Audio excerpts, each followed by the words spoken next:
Alors, je suis le lieutenant Julien Lemarec, je suis sapeur-pompier professionnel au service départemental d'incendie de secours du Morbihan. J'exerce les fonctions de chef de salle opérationnel au centre de traitement de l'alerte et en parallèle, je suis le référent départemental de la cellule d'appui drone du Morbihan qui est en cours de structuration.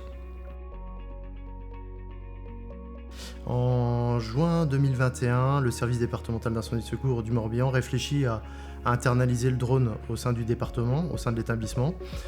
Et on s'est renseigné pour former nos propres télépilotes. Il y a eu plusieurs possibilités, notamment de passer en candidat libre ou alors de se former auprès d'un établissement. Dès qu'on a rencontré Arnaud, on a su qu'il y avait un professionnalisme assez intéressant. Nous, au niveau de nos télépilotes, on a eu un taux de réussite de plus de 90%, comme annoncé. Ça a été très intéressant pour nous. Il y a eu un accompagnement avant le projet, Arnaud était là pour nous conseiller. Il y a eu un accompagnement pendant et après. Pendant, Arnaud, c'est quelqu'un qui est à l'écoute de ses stagiaires. La formation se passe en petits groupes, on était 6.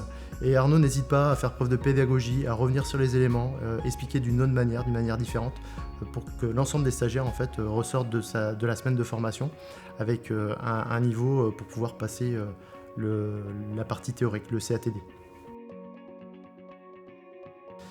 Au sein de la cellule d'appui drone du Morbihan, on est 9 télépilotes et on est en train de voir pour former des officiers de liaison qui seront en lien avec les télépilotes pour pouvoir sécuriser la zone d'intervention et ouvrir l'espace aérien pour pouvoir voler réglementairement.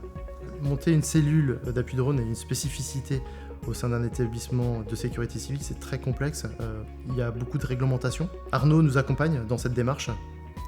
On a donc de la réglementation, on a de la formation spécifique à la sécurité civile, on a l'achat de matériel, il y a beaucoup de domaines à travailler et la partie la plus complexe c'est les protocoles de vol.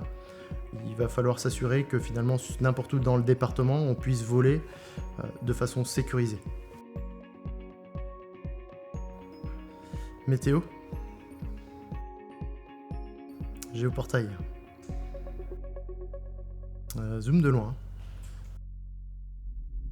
Je souhaiterais seulement rajouter que suite à l'été 2022, qui a été extrêmement intense pour les sapeurs-pompiers, le ministère de la Transition écologique a débloqué des fonds, des subventions qui s'appellent le Fonds vert et qui permet aux nouvelles technologies d'émaner dans le domaine de la sécurité civile. Donc je souhaiterais remercier le ministère de la Transition écologique et remercier aussi Arnaud, qui est un partenaire très important pour nous et qui est là à nos côtés, notamment pour répondre à nos questions, surtout sur la partie réglementaire. Voilà, merci à toi Arnaud.